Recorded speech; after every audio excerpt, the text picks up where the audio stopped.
Diga comigo bem alto, diga assim: certamente darás o dízimo de todo o fruto das tuas sementes. Essa é uma orientação da palavra de Deus para o povo de Israel. Você precisa dar o seu dízimo de tudo aquilo que você tiver, de toda a tua semente, de toda a tua colheita, o dízimo deve ser entregue. Agora o versículo 23 diz assim: perante o Senhor teu Deus, no lugar que ele escolher para ali fazer habitar o seu nome, comereis os dízimos do teu cereal, do teu vinho, do teu azeite, os primogênitos das tuas vacas e das tuas ovelhas, para que aprendas a temer o Senhor teu Deus todos os dias. Se o caminho, porém, for longo demais, de modo que não possas levar por estar longe de ti o lugar que o Senhor teu Deus te escolher para ali pôr o seu nome, quando ele tiver te abençoado, então vende-os, leva o dinheiro na tua mão, vai ao lugar que o Senhor o teu Deus escolher, com esse dinheiro comprarás tudo o que desejares, vacas, ovelhas, vinho ou qualquer outra coisa que desejares, come ali perante o Senhor teu Deus, alegra-te tu e a tua família. Diga assim comigo, diga tudo o que tu desejares. Irmão, a palavra de Deus nos orienta acerca de muitas coisas. Quando a palavra de Deus nos orienta acerca de dízimos e ofertas, existe uma série de funções do dízimo e da oferta. Quando a palavra de Deus nos ordena fazer algo, não é de graça, serve para alguma coisa. Diga assim comigo, tudo que a Bíblia manda serve para alguma coisa. Serve para alguma coisa. E quando a Bíblia nos orienta a entregar o dízimo e a oferta no altar do Senhor, serve não apenas para uma coisa, mas para várias coisas. Nós vemos culto após culto orientando os irmãos. Observamos como as ofertas da casa de Deus servem para o sustento da casa de Deus. Serve para você receber uma colheita daquilo que você tem semeado. Serve para você abençoar o seu irmão. Serve para você também, através do seu dízimo que é entregue no altar do Senhor, abençoar um missionário em outra nação, em outro lugar. Existe uma série de utilidades para o dízimo na casa de Deus. E o que nós vemos aqui é uma delas, meu irmão. Porque aqui o texto está dizendo, quando você não puder entregar o teu dízimo, dos teus animais, da tua semente, que era assim que era entregue pelo povo de Israel, era o animal, era a semente que era entregue. Quando você não puder, você vai vender, e o dinheiro que você conseguir com isso, você vai obter pelo que deseja a sua alma. O que é que deseja a sua alma? Qual é o teu desejo? É como se você estivesse ofertando na casa de Deus, para que Ele lhe abençoasse também. Então nessa noite, eu quero trazer também essa utilidade para o teu dízimo. Quando você oferta na casa de Deus, você está colocando a tua oferta na casa de Deus, dizendo: Senhor, eu preciso disso, eu desejo isso, eu estou necessitando disso, e para que o Senhor me abençoe, eu estou ofertando na casa de Deus. Eu vou ler de novo aqui o versículo 26. Com esse dinheiro comprarás tudo o que deseja a tua alma, vacas, ovelhas, bebida forte, qualquer outra coisa que tu desejares. Existe uma função para dízimo e oferta também, que é aquilo que deseja a tua alma. É quando você oferta na casa de Deus, dizendo: Senhor, eu preciso disso, por isso eu vou ofertar na tua casa, para que uma porta seja aberta na minha direção. Quantos entendem isso? Diga amém. Fica no pé do teu lugar, no nome de Jesus. Nós vamos ofertar hoje na casa de Deus, meu irmão. Eu não sei do que é a tua necessidade, do que você precisa, mas eu quero te colocar isso. Eu quero que você coloque hoje a oferta, dizendo: Senhor, hoje eu vou ofertar para que o Senhor me abençoe, para que o Senhor me dê isso, porque é disso que eu estou precisando. Amém.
Amém, graça e paz, irmãos.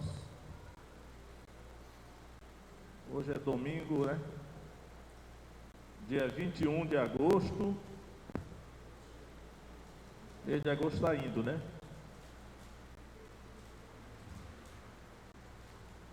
E graças a Deus estamos aqui no templo, né? Eu sempre digo, é o templo. Estamos aqui no templo da igreja, porque o templo de Deus somos nós, né? Nós, os seres humanos. O templo, essa daqui é uma sinagoga cristã. De qualquer maneira é útil, eu acredito que é até santo, porque tudo que é separado para Deus é santo, né? Santo é separado, nesse sentido. Então quero dar boas-vindas a todos vocês, né? Está no melhor lugar, realmente. Alegrei-me quando me disseram, vamos à casa do Senhor. No Antigo Testamento dizia a casa do Senhor, que era o templo de Jerusalém. E aí, eu creio que é o melhor lugar, né? Nós estávamos reunidos aí para adorar a Deus. Só o fato de vir aqui já é uma forma de adoração. Que adorar significa servir a Deus, né? Então, só a sua presença aqui já é uma forma de adoração, de honra a Deus, e eu creio que a gente só tem a ganhar, né? A simpatia de Deus, comparecendo à reunião para adorar o nosso Criador, que não é somente o nosso Criador, né? Mas é o nosso Pai. O Novo Testamento chama Deus de Pai direto. Eu fico assim olhando, assim nos youtubers da vida, quando alguns dizem assim, o Eterno. Quando eu vejo alguém chamar Deus de Eterno, eu digo, rapaz, isso não está no Novo Testamento. Ou então, o judeu chama Deus de Hashem. Hashem é o nome. Também o Novo Testamento não fala isso, né?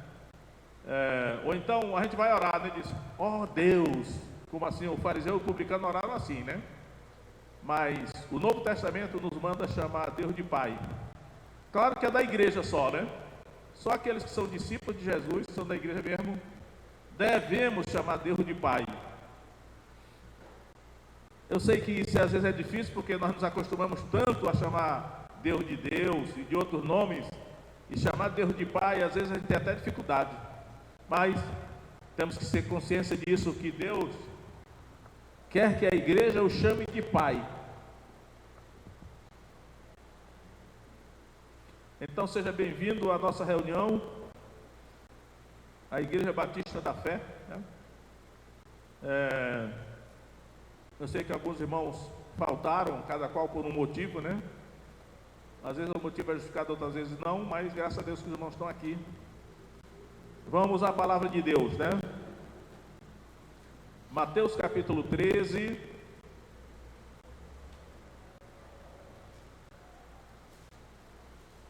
verso 31. Não sei se vocês não perceberam, mas ultimamente eu estou procurando pregar no capítulo 13 de Mateus, que tem 7 parábolas no capítulo 13 de Mateus. É chamado as 7 parábolas do reino. Tecnicamente, teologicamente, se chama assim, né? As 7 parábolas do reino. Então, no capítulo 13 de Mateus, Jesus contou 7 parábolas a respeito do reino de Deus. Procurando mostrar para nós o que é realmente o reino de Deus, né? Que às vezes nós falamos assim, o reino de Deus, aí na cabeça nossa, a gente não atenta para o que é realmente o reino de Deus, porque o mundo hoje, antigamente o mundo era constituído só de reinos, né? Todas as nações eram reinos, o reino de Og, rei de Bazã, o rei de Sion, rei dos amorreus, todas as nações eram reinos, porque foi o que Deus criou, foi reino. Não era assim, a democracia de Deus, nem a república de Deus, até monarquia, né? A monarquia que inventaram esse nome aí, não está na Bíblia. O que Deus criou foi reino. O império, né? O império romano, a gente fala, porque nos ensinaram assim, mas não é assim que está na Bíblia. Na Bíblia só tem reino. Então é o reino de Roma, o reino do Brasil, o reino da Inglaterra é reino. Foi o que Deus criou, foi reino. As demais coisas são invenções humanas que prejudicam o nosso entendimento a respeito do que é o reino de Deus. O reino de Deus é aonde Deus governa, né? E quem mora nele são súditos do reino de Deus. Então Jesus veio. Quando João Batista começou a pregar, João Batista disse assim: arrependei-vos, falou para os judeus, né? Arrependei-vos, porque está perto o reino de Deus. Reino de Deus. Aí Jesus começou a pregar, Jesus fez a mesma coisa. Arrependei-vos, porque o reino de Deus está próximo.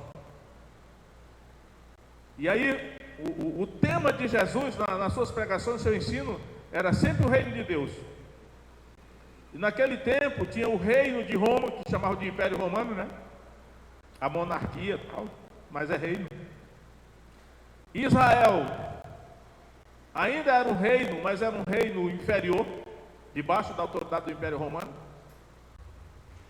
Mas era governado, por exemplo, Pôncio Pilatos era governador da Judéia, porque ele era um enviado do Império Romano. Herodes era governador da Galileia, ele chama de tetrarca, né? Dividiram em 4 partes, chamada de tetrarquia. Então, irmãos, aí Jesus ele procurou ensinar o que é o reino de Deus. Para que as pessoas entendessem bem o que é o reino de Deus, ele contou essas 7 parábolas do capítulo 13 de Mateus, e cada uma das parábolas enfocando um ponto para que nós entendêssemos o que é realmente o reino de Deus, porque nós, supostamente aqui, nós somos cidadãos do reino de Deus, porque somos discípulos de Jesus, somos da igreja. Então a igreja é o reino de Deus, embora muitas vezes não parece ser, né? E aí João vai dizer assim: aquele que não nascer de novo não pode ver o reino de Deus. Depois ele diz assim: aquele que não nascer da água e do Espírito não pode entrar no reino de Deus. Então todos nós aqui estamos aqui para entender melhor o que Jesus quis dizer com o reino de Deus. Se nós somos cidadãos do reino de Deus, aprender algo mais a respeito de Deus e do seu reino, né? Buscar, pois, em primeiro lugar o reino de Deus e a sua justiça, e as demais coisas serão acrescentadas, diz Jesus.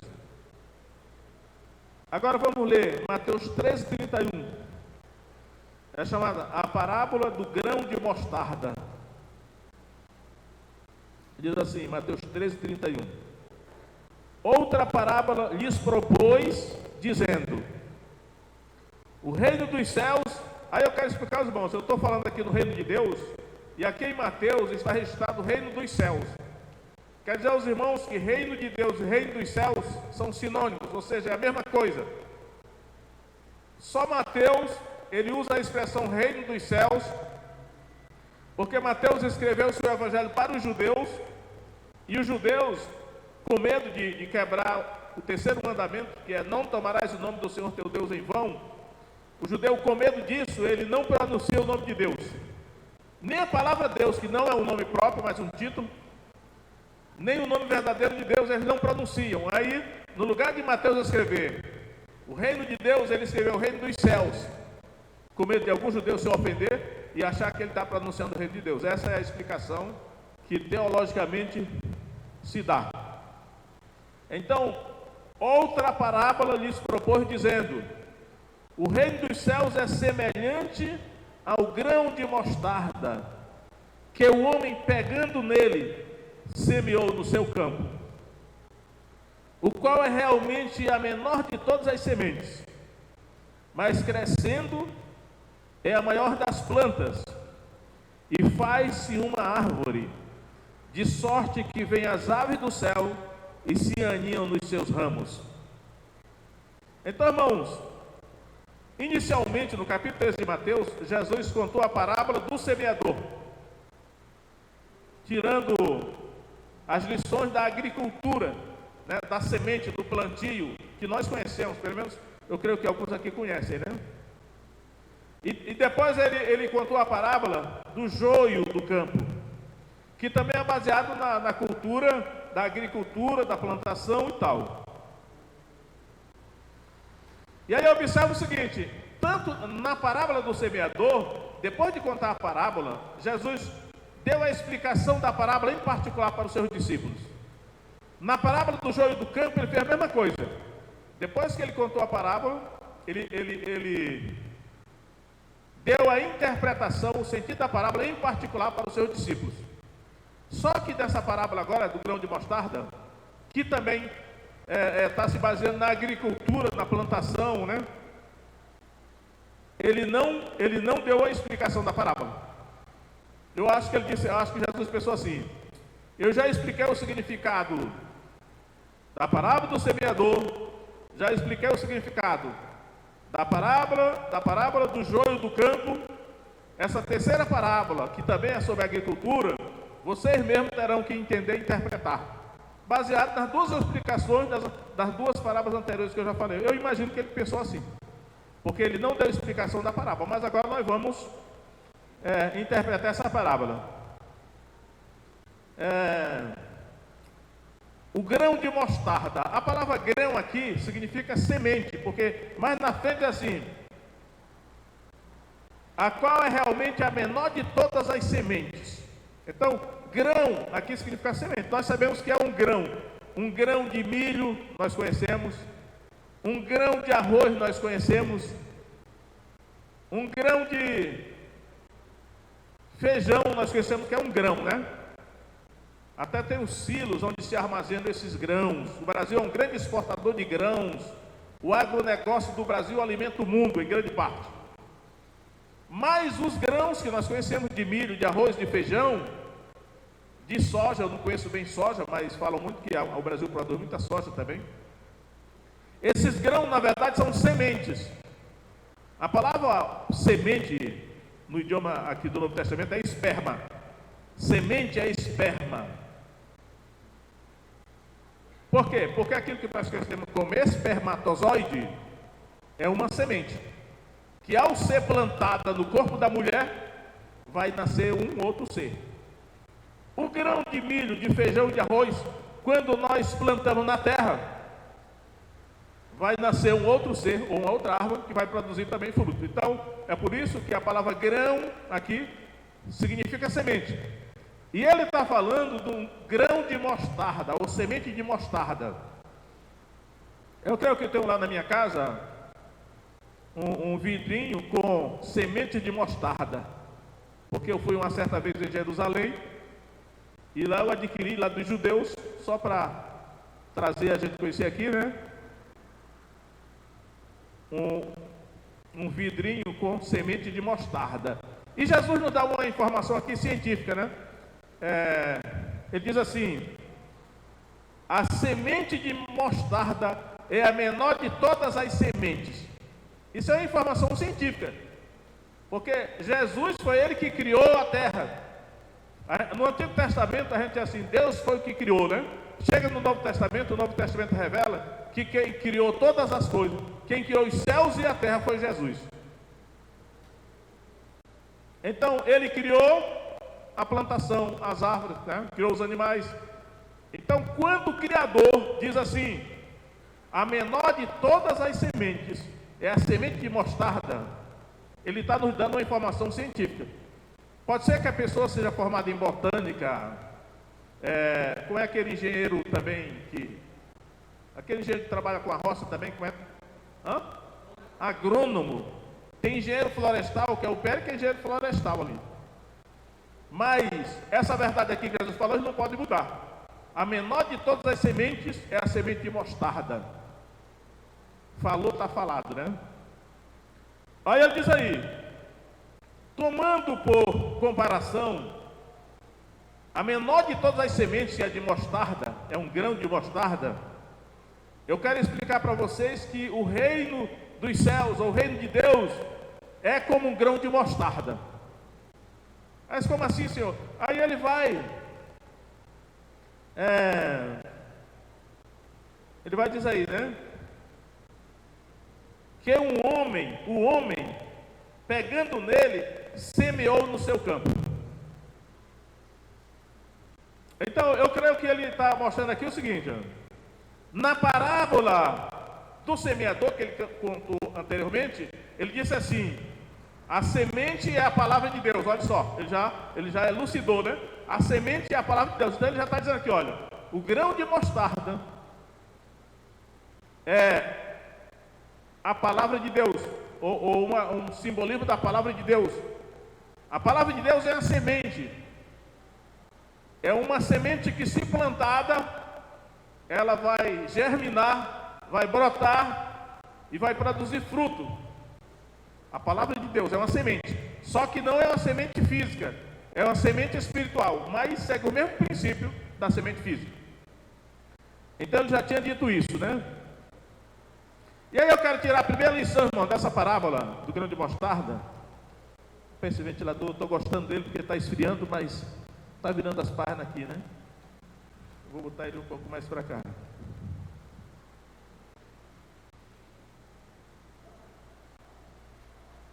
A primeira lição que eu quero tirar dessa parábola do grão de mostarda ou da semente de mostarda é: para que o reino, e é sobre o crescimento do reino, é sobre o crescimento do reino de Deus aqui.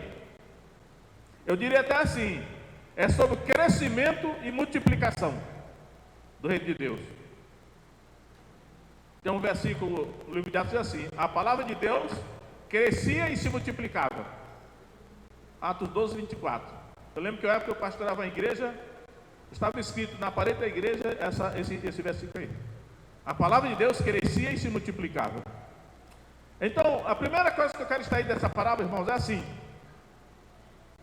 é necessário uma ação humana, porque se nós, os seres humanos, não semearmos a semente de mostarda, ou de milho, ou de arroz, ou de feijão, se nós não semearmos, não vai haver colheita, não vai haver plantação, não vai haver alimento para o ser humano. Então, é necessário uma ação humana.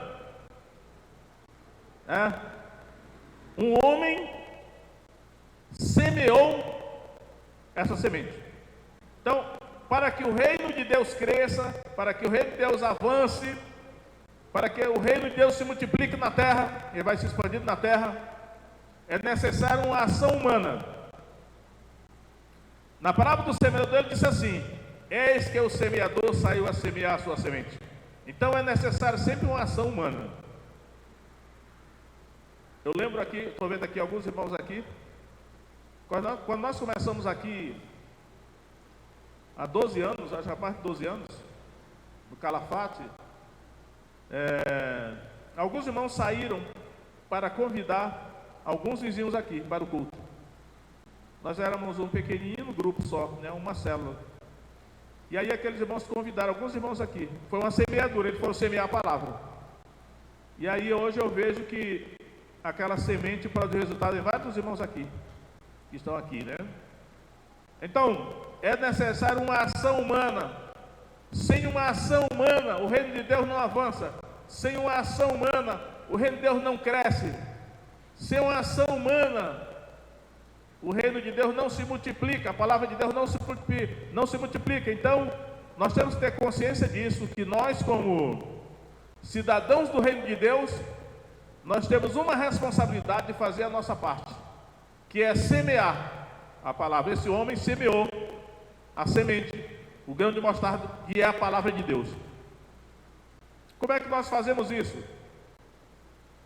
Eu lembro que por esses dias um irmão de outra igreja, um irmão simples da colônia, eu acho que ele é analfabeto, ele falou assim: pastor, eu não sei se eu vou conseguir continuar na igreja não, porque eu não sei ler, parece que eu consigo ler ainda a Bíblia, alguma coisa assim, mas não sei pregar.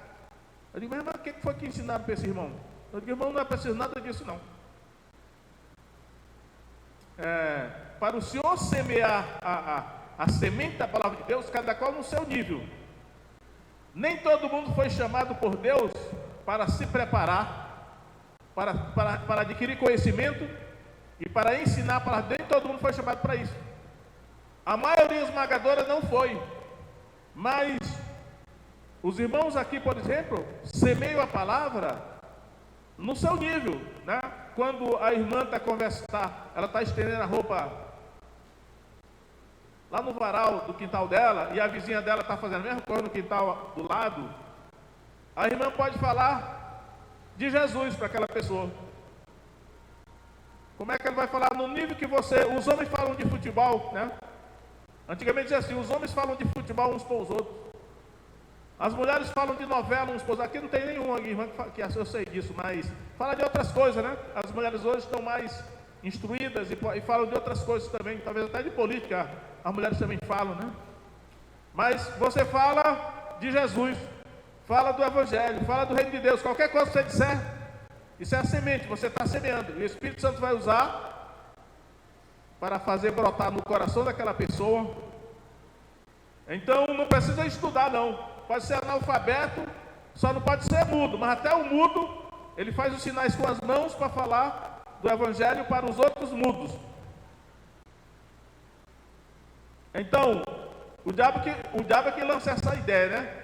Ah, eu não vou poder semear a palavra porque eu não tenho curso de teologia, eu não sei ler, eu não sei falar, não precisa nada disso não. Fala no seu nível. O que é que Jesus fez na sua vida? Como é que a sua vida era antes? Como é que agora você é? O que é que você está acontecendo na sua vida? Qual foi a promessa que você recebeu da vida eterna? Você recebeu? Então, isso aí é semear a palavra de Deus, a ação humana. Para vir aqui ao púlpito, não é para todo mundo vir aqui. Pregação de púlpito não é para qualquer um. É para os poucos que Deus chamou. Mas falar aí uns com os outros, você pode falar com todo mundo aí pelo mundo afora, né? Nem preciso dar aula de teologia. Ah, mas eu tenho medo da pessoa me enrolar com alguma pergunta difícil. Não se preocupa não. Se você não souber, não sei. Alguém pode dizer assim, como é que você prova a existência de Deus? Eu não posso provar, eu só creio.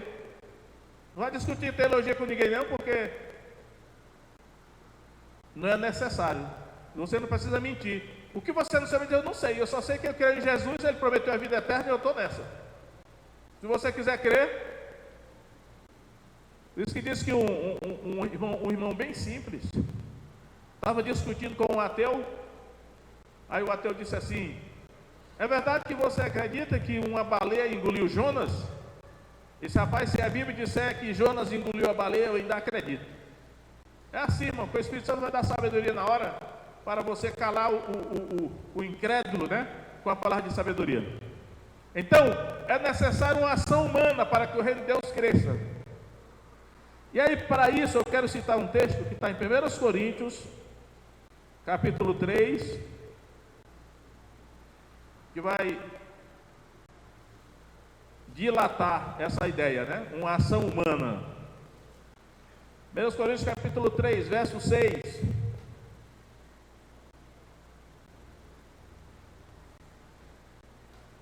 Diz assim, 1 Coríntios 3, 6. Eu plantei, Apolo regou, mas Deus deu o crescimento. Por isso, nem o que planta é alguma coisa, nem o que rega, mas Deus que dá o crescimento. Ora, o que planta e o que rega são um, mas cada um receberá o seu galardão segundo o seu trabalho, porque nós somos cooperadores de Deus, vós sois lavoura de Deus. Irmãos, uma ação humana. Paulo fez a ação humana. O que é que Paulo diz? Paulo diz, eu plantei o que? Semeou a semente da palavra. Apolo regou. Então Apolo, que veio depois de Paulo, regou. Como é que ele regou? Ensinando a Bíblia para os irmãos que creram, como eu estou fazendo aqui. Nesse caso aqui eu me identifico mais com Apolo do que com Paulo, porque eu estou regando a semente que os irmãos receberam do coração aí. Então, a primeira lição é essa: é necessária uma ação humana para que o reino de Deus, ou a semente de mostarda, cresça.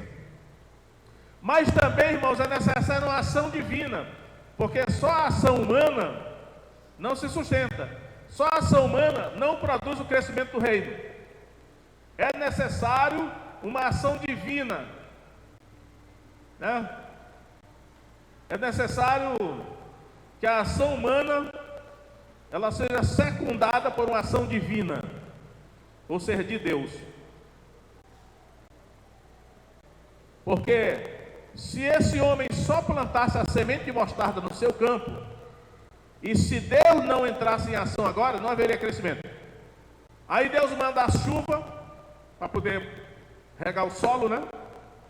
E Deus vai produzir outras coisas lá para o crescimento. É porque a gente já está tão acostumado, irmãos, em ver as árvores crescer, que a gente não percebe que ali há um poder sobrenatural agindo.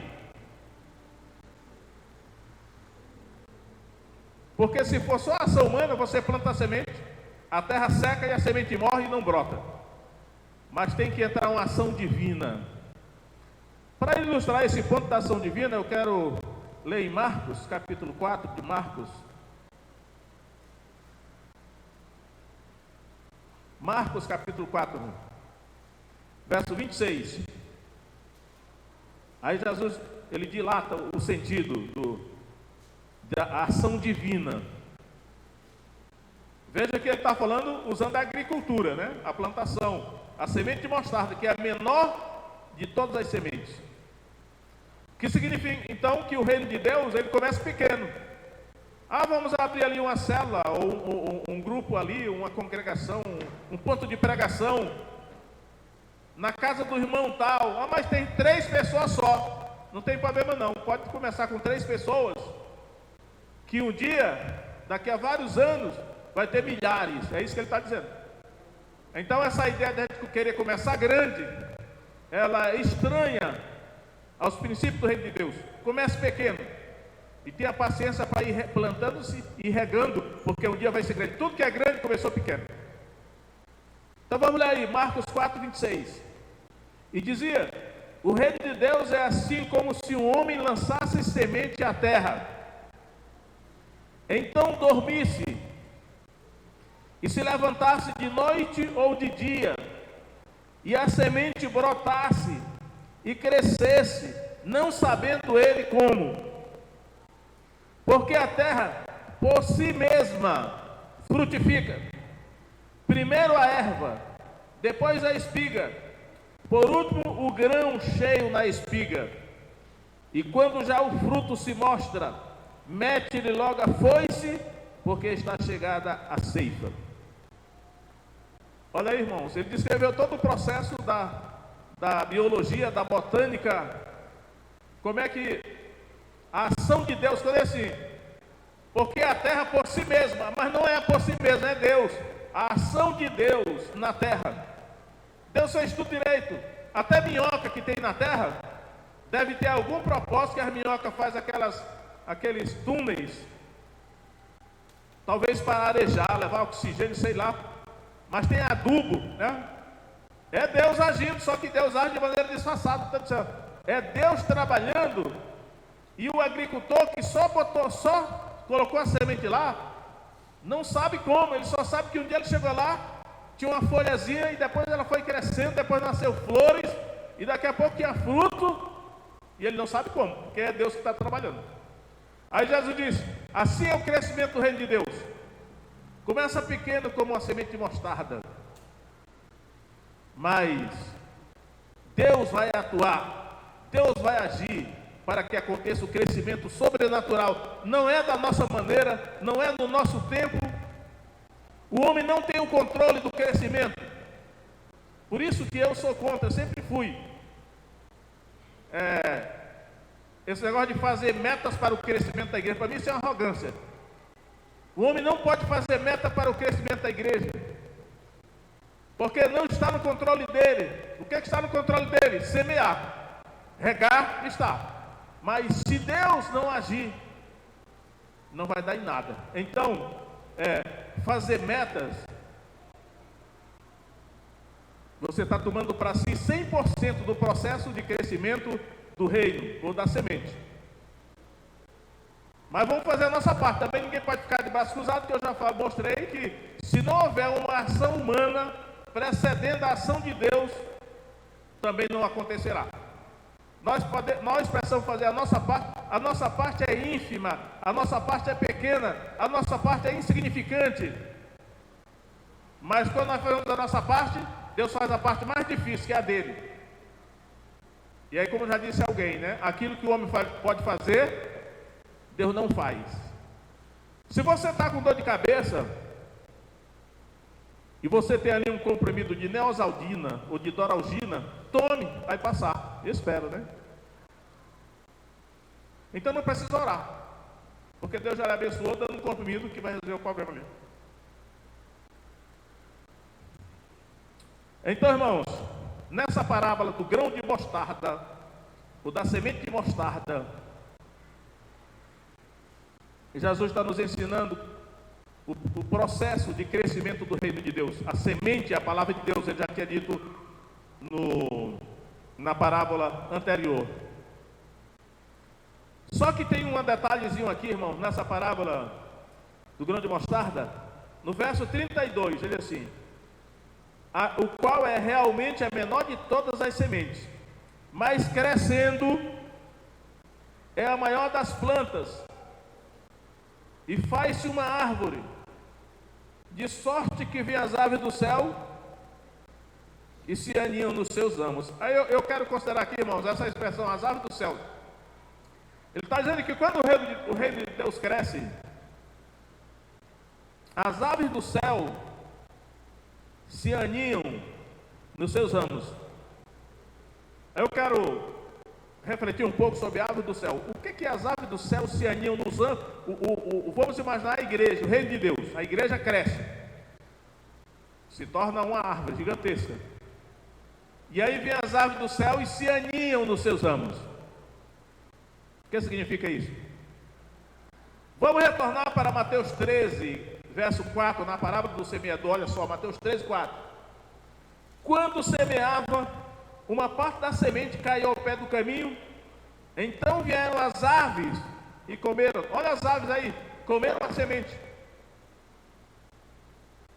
E quando ele vai dar a explicação da parábola em Mateus 13, 19, ele diz assim: ouvindo alguém a palavra do reino e não entendendo, olha aí, não entendendo, vem o maligno e arrebata o que foi semeado no seu coração.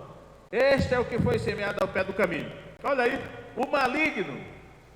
Então ele está dizendo assim, ó, as aves do céu que comeram a semente é o maligno, é Satanás, é o diabo, é o tentador. É claro que não necessariamente ele pessoalmente, porque ele manda os seus demônios, né? Há uma hierarquia. Observe o seguinte, que no caso da parábola do semeador, a ação de Satanás, ela acontece no começo da semeadura. Ela vai lá e come a palavra que foi semeada no coração dela. É no começo da semeadura. Quando você está evangelizando alguém, ele já vai logo no começo e comenda para a pessoa não crer. Só que no caso da parábola do grão de mostarda, é quando o reino cresce e fica gigantesco. E é lá que as aves do céu se aninham. E aqui nesse caso da parábola do semeador, as aves vão lá só para comer a semente e vão embora. Nesse caso aqui do grão de mostarda, elas vão para fazer ninho. As aves do céu se aninham no seu ramo, faz o ninho, mora lá, ela vem fazer morada, é definitivo. Mas as aves do céu representam os demônios, Satanás e os demônios. Ou seja, irmãos, quando a igreja cresce, ela fica grande, né? Uma mega igreja, por exemplo, aí é que os pastores, principalmente os irmãos, têm que vigiar, porque é aí que a ação dos demônios vai acontecer. Eles vêm fazer morada, eles vêm para ficar. Eu quero ilustrar isso com duas passagens da Bíblia. Uma é Isaías 13.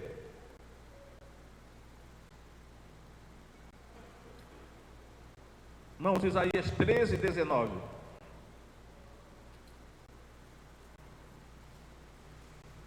Isaías 13, 19. Diz assim, Isaías 13, 19, é sobre Babilônia. E Babilônia, o ornamento dos reinos, a glória e a soberba dos caldeus, será como Sodoma e Gomorra, quando Deus as transtornou. Verso 22. E os animais selvagens das ilhas uivarão em suas casas vazias, como também os chacais nos seus palácios de prazer. Pois bem perto já vem chegando o seu tempo, e os seus dias não se prolongarão. Ele usa aqui Babilônia, que Babilônia se tornou um esplendor, a glória e o orgulho dos caldeus, que é a cidade dourada, a cidade de ouro. Babilônia aqui é um contraponto da Nova Jerusalém. A Nova Jerusalém é a cidade de Deus. Ela vai descer do céu toda iluminada nos últimos dias. Mas Satanás sempre procurou ter uma cidade dele. Babilônia é essa. Mais modernamente, eu estive em Paris. Paris é a cidade de luz. Semelhante à Babilônia. E outras cidades, que eu não vou me demorar aqui, citando Roma, né? E hoje, quem é a cidade de Satanás no mundo hoje? Eu não vou pensar nisso agora, né? Pode ser até que eu saiba, mas não vou pensar nisso agora. Mas só para ilustrar os irmãos, que quando o reino de Deus cresce e torna grande, as aves do céu vêm fazer ninho, os demônios. E aí eles vão produzir destruição. Mas eu quero citar Apocalipse 18. Apocalipse 18.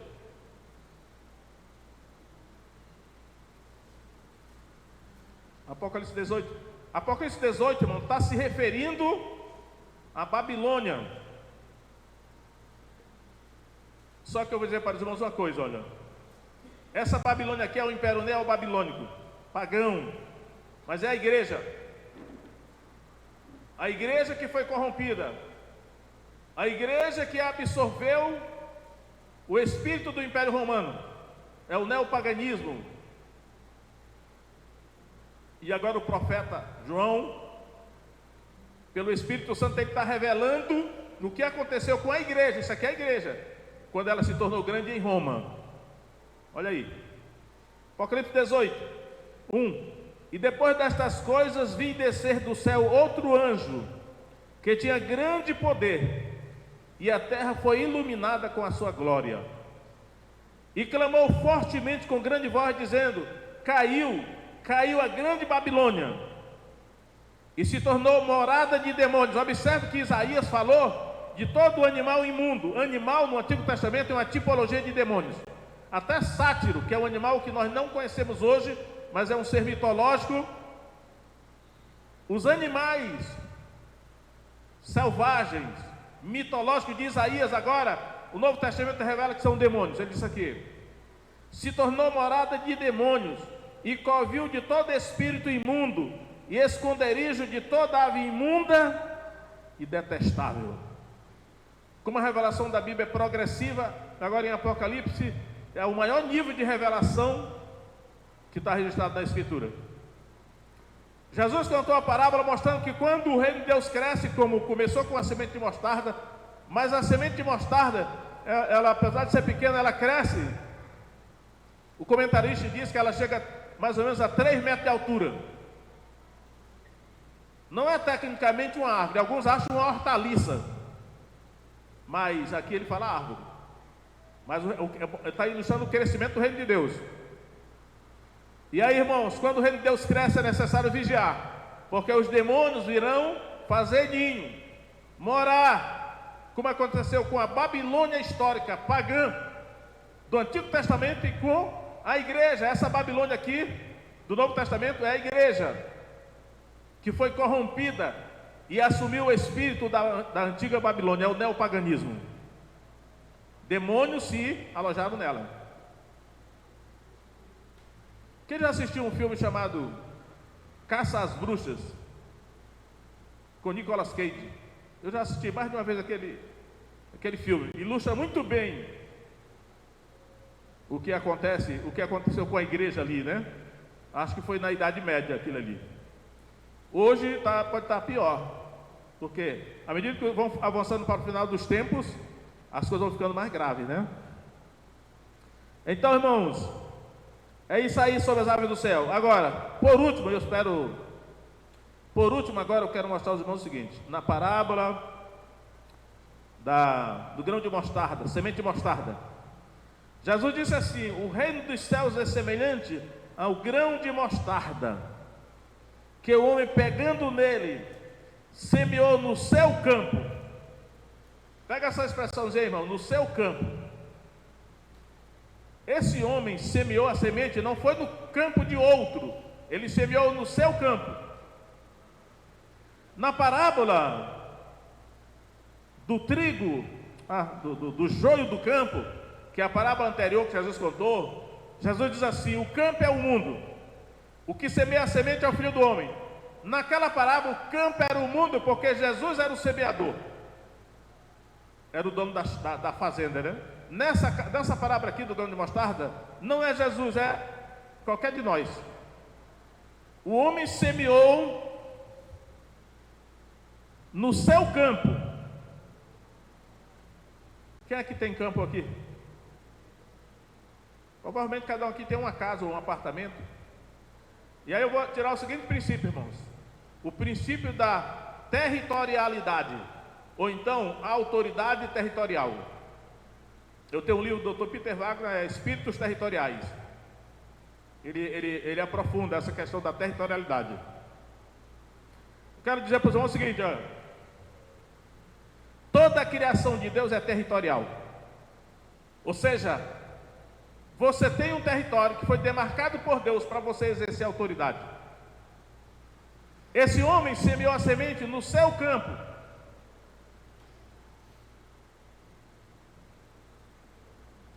E aí, sexta-feira eu estive numa casa, fazendo um culto lá com uma outra igreja. Foi à noite. E eu perguntei à dona da casa, era uma senhora. Ela disse, eu disse, qual é o tamanho do seu terreno? Ela disse, 8 hectares. Eu disse, rapaz, 8 hectares é muita terra. Só que o campo dela é dela. Ela tem autoridade dentro daquelas 8. Ela pode semear naquela terra. O seu terreno tem 25 por 12. Esse aí é o seu campo. É o seu território. É seu. Então você tem autoridade dentro desse território. Aí, Benaías, agora aquela pergunta que você me fez, né? É melhor morar de aluguel ou em casa própria? Eu li um livro chamado Pai Rico, Pai Pobre, Robert Kiyosaki, é americano. Os americanos defendiam a tese de que era melhor morar em casa alugada do que em casa própria, porque saía mais barato. Mas isso era a realidade americana. Não necessariamente significa que no Brasil seja assim. Eu já morei muito em casa alugada. Sei o que significa isso. Aí agora eu achei, irmãos, aqui o princípio da palavra de Deus. Está na Bíblia, agora eu não tenho mais dúvida. É outra verdade científica que Jesus revelou. É melhor morar em casa própria. Por quê? Porque você tem autoridade territorial onde você é dono. Na sua casa própria, você é dono. Você tem autoridade espiritual. Você tem autoridade territorial, foi Deus que deu. Você pode plantar o que você quiser no seu terreno. E isso funciona tanto no sentido físico como no sentido espiritual. Deus designou para cada um de nós aqui, irmãos, um território. E não vai dar tempo, porque eu já estou terminando. Mas eu fui lá no Antigo Testamento, no capítulo 10 de Gênesis, onde é chamada a tabela das nações. Deus designou para cada nação um território. Foi Deus que deu. É Deus que reparte. O território de cada nação Ele que dá. Provavelmente Deus deu para o Brasil toda essa extensão territorial que o Brasil tem hoje. Foi Deus que deu. Então, a autoridade nesse território chama jurisdição. Está na Bíblia essa palavra.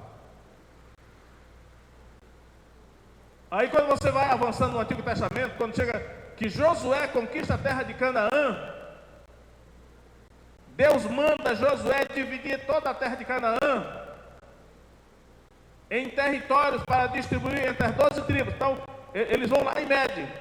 Para cada tribo coube uma herança, um território na terra de Canaã.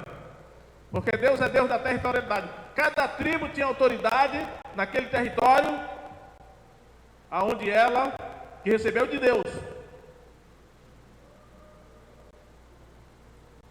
Quando chega no Novo Testamento, irmãos, Vocês lembram do endemoniado gadareno? O endemoniado gadareno, quando ele foi liberto do demônio, ele queria ir com Jesus. Jesus disse: não, vai para a tua casa, para os teus, e conta quão grandes coisas o Senhor te fez. Aí ele foi. Aí diz assim, só que ele passou a dar testemunho em Decápolis, 10 cidades.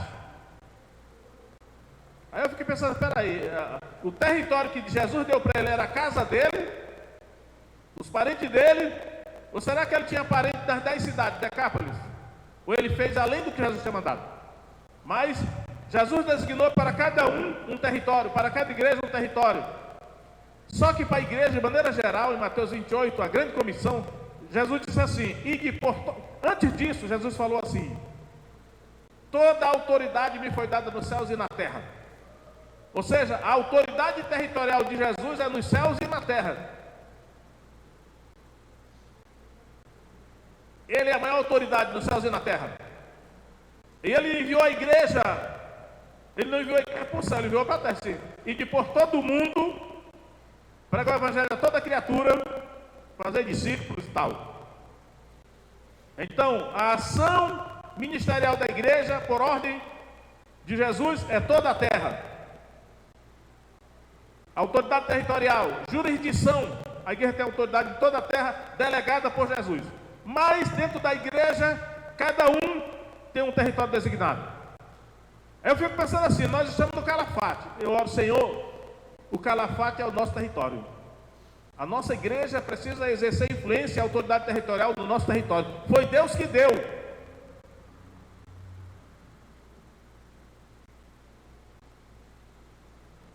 Eu já estou com o tempo já vencido, mas eu não posso deixar de mostrar para os irmãos algo que está em Juízes,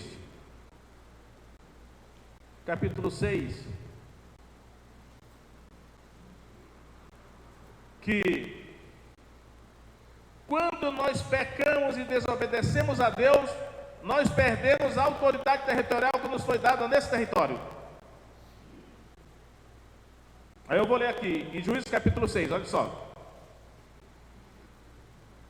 Juízes 6, verso 3.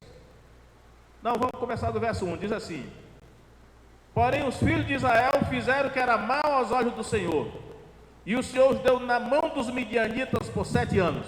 Agora verso 3. Porque sucedia que semeando Israel, olha a semeadura aí, os midianitas, os amalequitas e também os do oriente contra ele subiam, e punham-se contra ele em campo, e destruíam os frutos da terra, até chegarem a Gaza, e não deixavam mantimento em Israel, nem ovelhas, nem bois, nem jumentos. Porque subiam com os seus gados e tendas, vinham como gafanhotos, em grande multidão que não se podia contar, nem a eles, nem aos seus camelos, e entravam na terra para destruir. Assim Israel empobreceu muito pela presença dos midianitas. Então os filhos de Israel clamaram ao Senhor. O homem da parábola do grão de mostarda, ele semeou no seu campo. Você tem um campo, ou seja, você tem um território. O território é seu, você pode fazer o que quiser nele. Deus reconhece a autoridade que Deus deu, tanto no sentido físico como no sentido espiritual. À luz do capítulo 10 de Atos, eu acredito que a nossa territorialidade espiritual, responsabilidade espiritual e autoridade espiritual para exercer são parentes, amigos e conhecidos. Cornélio chamou para sua casa parentes, amigos e conhecidos, os vizinhos mais próximos, para que eles recebessem a semente da palavra da boca de Pedro.